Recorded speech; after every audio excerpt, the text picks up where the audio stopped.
Hello, Matt here from MrLeica.com. If you're into your 28mm photography, today I have 10 28mm lenses and we can see which one may be the best for you. As with my other lens test, before we look at the test results, let me quickly introduce you to each lens.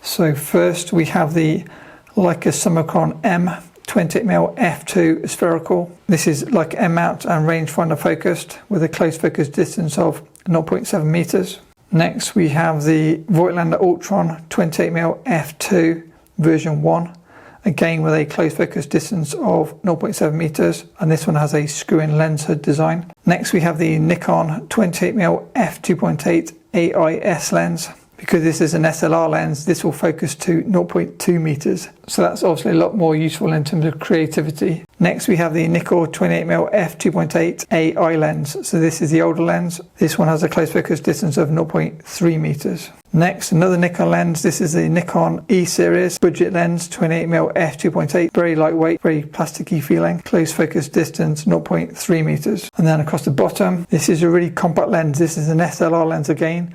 Nikon F mount, but it's made by Voigtlander. It's the Voigtlander Skopar 28 2.8 SL spherical, and it has a close focus distance of 0.22 meters. So again, really close and really useful. Next in line we have the amazing Leica Elmarit M 28mm f2.8. This is a nice compact size. This is a rangefinder lens with focus tab and the standard 0.7 meters close focus distance. Next we have the Voigtlander Ultron 28mm f2. This is a new version of the lens and I've just done a review of this lens, so check that out. Close focus distance 0.5 meters, even though it's rangefinder coupled from 0.7 meters to infinity.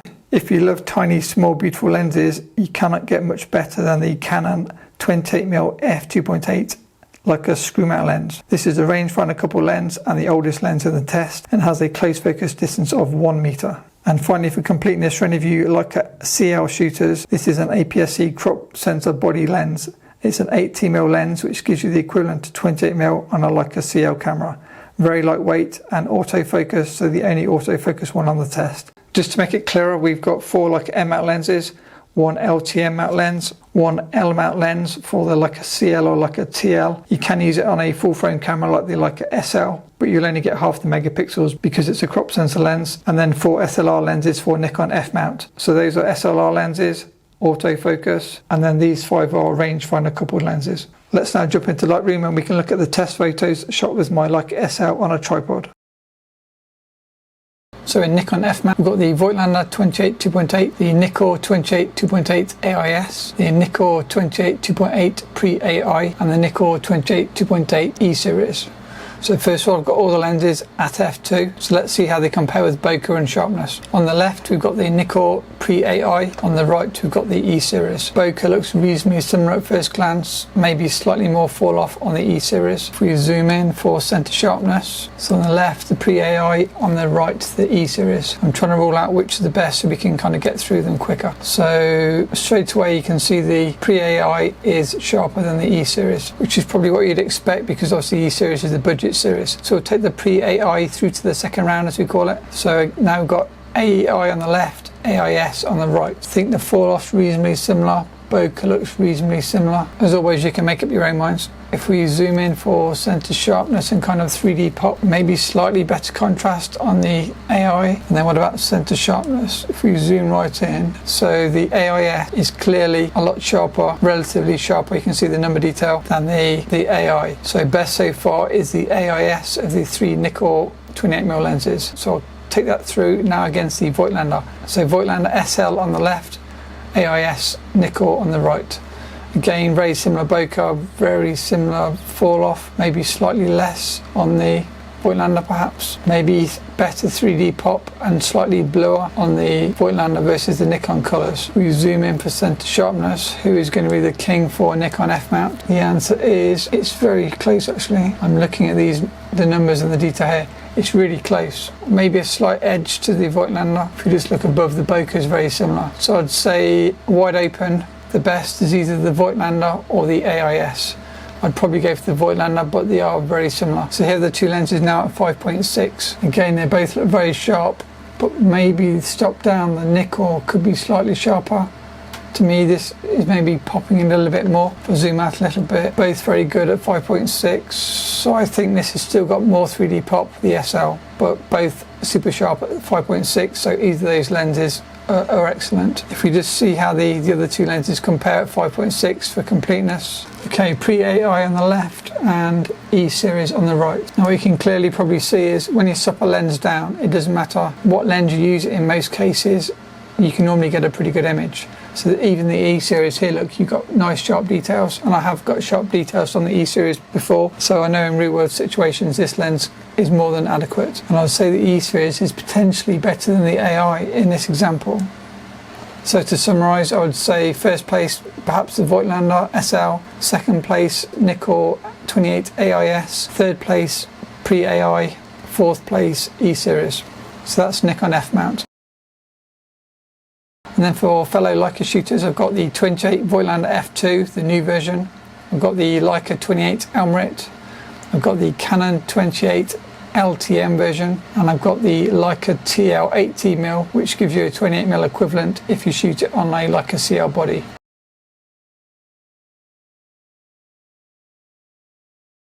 Let's compare the Voigtlander versus the Leica. On the left, you've got the new Voigtlander. And on the right, we've got the Leica Elmarit, which is a very well-respected lens. At first glance, bokeh looks reasonably similar. I'd say fall off looks reasonably similar. Detail down here looks quite similar on both. In terms of 3D pop, I'd probably go with the new Voigtlander. It seems to have slightly more contrast. And then if we look at center sharpness with both lenses at 2.8, maybe slightly smoother bokeh or slightly smaller bokeh balls on the Leica Elmarit. Now you can see the Elmarit is very sharp, wide open, but so is the Voigtlander. For all you pixel peepers, I'd say these lenses are pretty close, maybe with the winner being the new Voigtlander. I'd say there's more detail here than there is here, but you can decide yourself from seeing the images as I'm seeing them now. So I'd say the winner of those two is the new Voigtlander Ultron version 2. So if we take the Voigtlander as the winner, we'll now compare it to the vintage Canon LTM lens. Straight away you can see a lower contrast image, but still good sharpness, and maybe slightly wider. It could be closer to a 27 or a 26 because you can see detail here, meaning that this is a wider shot than this. And this looks sharper here as well. Heavier vignetting, as you can see on the Canon, and maybe more of a slight swirl or crazy bokeh, you could call it, from the vintage lens. If we zoom in for sharpness, now bear in mind the Canon is a vintage lens, so it's lower contrast, but the sharpness is still really excellent actually. That looks more similar to the Leica Elmarit, which really impresses me considering this is an old lens, and small size lenses always a win for me. Fantastic sharpness from the Canon, and then obviously there's the benchmark being the Voigtlander. I'd say they're close, but the Voigtlander is sharper and has the apparent increased sharpness because of the contrast. And then lastly, if we compare the new Voigtlander, if we say that's the best, to the Leica TL 80mm. Now the reason the TL photo looks smaller is because if you use a crop sensor lens on a full frame sensor, for example, in this case, the CL lens on a Leica SL body, it's only going to use the center of the image. So if we zoom out for a second, it's going to be half the size.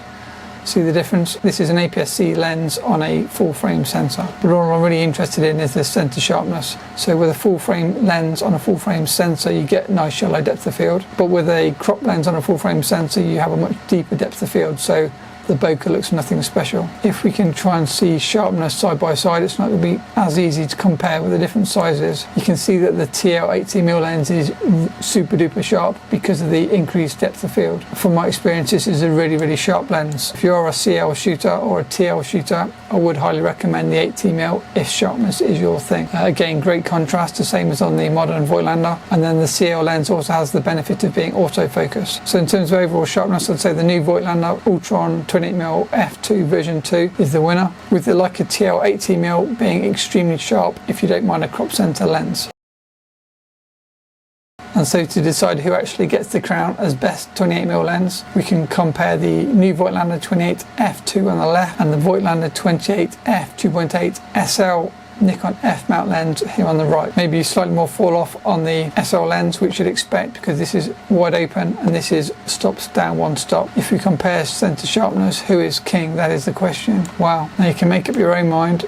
and I think the focus is slightly further back on this image because this is more in focus. So if we take note of the middle part of the image in terms of the middle of the lens here and here, I'd say the SL lens is perhaps at least as sharp as the new Ultron version 2. So if you want the equivalent look of the new Ultron at 2.8 for your Nikon f-mount camera, I would really highly recommend the Voigtlander SL 2.8 lens. Again, well done Voigtlander. And then to finish, partly for my own peace of mind, I wanted to compare the Leica Elmarit on the left to the Canon 28mm LTM on the right. Now, in terms of where the planar focus is, the SL wording is maybe slightly sharper on the Leica, meaning the focus could be very slightly further back, but the Canon really does hold its own, and being a slightly low contrast lens, if black and white is your thing, the Canon is an excellent choice. And you could argue that the bokeh and rendering is more interesting on the vintage lens than it is on any of the other lenses in this test. So well done to the vintage Canon lens as well. Almost forgot, for those of you that shoot with your lenses stop down,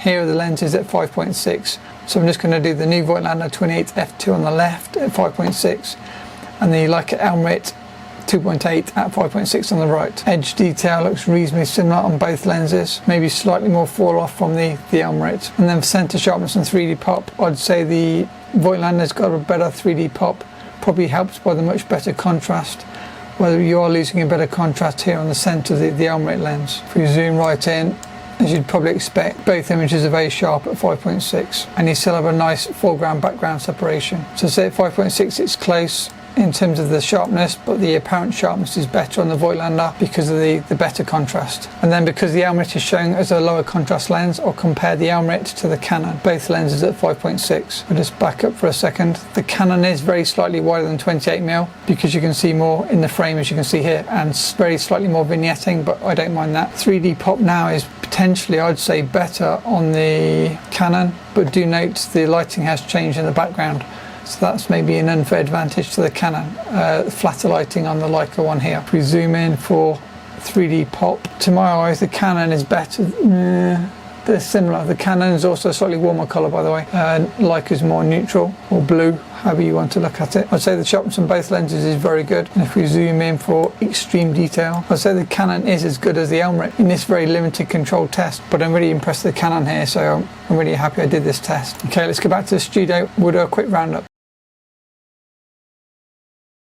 So the first thing you may notice is we are lacking a lens. We are lacking the new Voigtlander 28mm f2 Ultron. That lens did have to go back. If I was asked today what is the best 28mm lens for Leica M mount of those I've tested, I would say number one is the Voigtlander 28mm Ultron f2. It was seen to beat the Summicron M 28mm f2 lens in the Voigtlander video. I'll link that down below if you missed it. You'll see the Summicron version 1 versus the Ultron version 2. But it is worth pointing out that the Summicron version 1 was optimised for film photography and not digital sensors, so I'm aware, whereas the version 2 current Summicron lens should be at least on a par with the new Voigtlander version 2. So if you want a 28mm for Leica M mount, I'd get either the version 2 Summicron, assuming it's better than the version 1, and it probably is, or I'd get the version 2 Ultron. If you're like a thread mount shooter, I would highly recommend the Canon 28mm lens. This lens, despite its age, could easily hold its own compared to these other lenses. And the great thing is this lens is by far the smallest. So as we saw my limited test results, the results of the Canon were very similar to the Elmarit, yet the Canon is even smaller. So my go-to lens for travel would definitely be the Canon lens for both M mount and LTM. I would just use a standard LTM to M mount adapter and then use this on my Leica M cameras. If you prefer low contrast lenses, say for black and white, I would recommend this over the new Voigtlander because this is a lower contrast lens, but also it's a lot smaller. So if you don't mind a lower contrast and similar sharpness with the lenses stopped down, I would highly recommend the Canon lens. I'll put a link to eBay below this video if you want to check out prices and availability for that lens on eBay. If you're a Leica CL or TL shooter, I'd highly recommend the 80mm Elmarit as a 28mm equivalent. Very sharp lens with great contrast. And then for you Nikon F mount shooters, which was the best Nikkor lens? The best Nikkor lens was the AIS version. You can tell an AIS lens because it has 2 lines of numbers, whereas a PAI only has 1 line of numbers. See the difference? So the AIS in my test easily outperformed the AI. But even though the Nikkor was the best of the 3, I'd say the Voigtlander SL lens was on a par with the Nikkor AIS. And it has a massive bonus of being roughly half the size. So my lenses of choice will be the Canon 28mm for Leica, screw mount and M mount, and it's going to be the Voigtlander SL lens for all my Nikon SLR cameras. Both of these lenses are tiny, and both of these lenses are more than sharp enough. And perhaps to point out the obvious, if you only want one lens, I would perhaps recommend this lens over all of the lenses in the test, for the simple reason that it is compact, but also it will focus to 0.22 meters, meaning if you're using a lens on mirrorless, this could be the best lens of all the lenses shared on a mirrorless body, because you have the benefit of close focus distance of 2 meters rather than a close focus distance of 1 meter or 0.7 meters on Leica M mount lenses.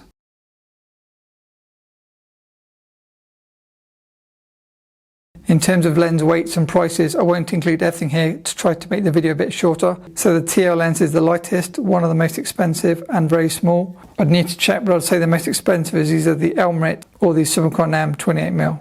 One of those two would be the most expensive. And the cheapest by far in this test is the E-Series Nikon 28mm. If you just want a super cheap and cheerful 28mm, which is sharp at 5.6, then pick yourself one of these up on eBay. And not forgetting the fixed lens amazing Leica Q and Leica Q2 cameras. If you enjoy these types of videos, please hit the like button, and then hopefully YouTube will show it to more people interested in 28mm lenses. If you're more of a 35mm shooter, click here, and if you're more of a 50mm shooter, click here. Lastly, as always, a big thank you to my patrons, and see you in the next video. Bye.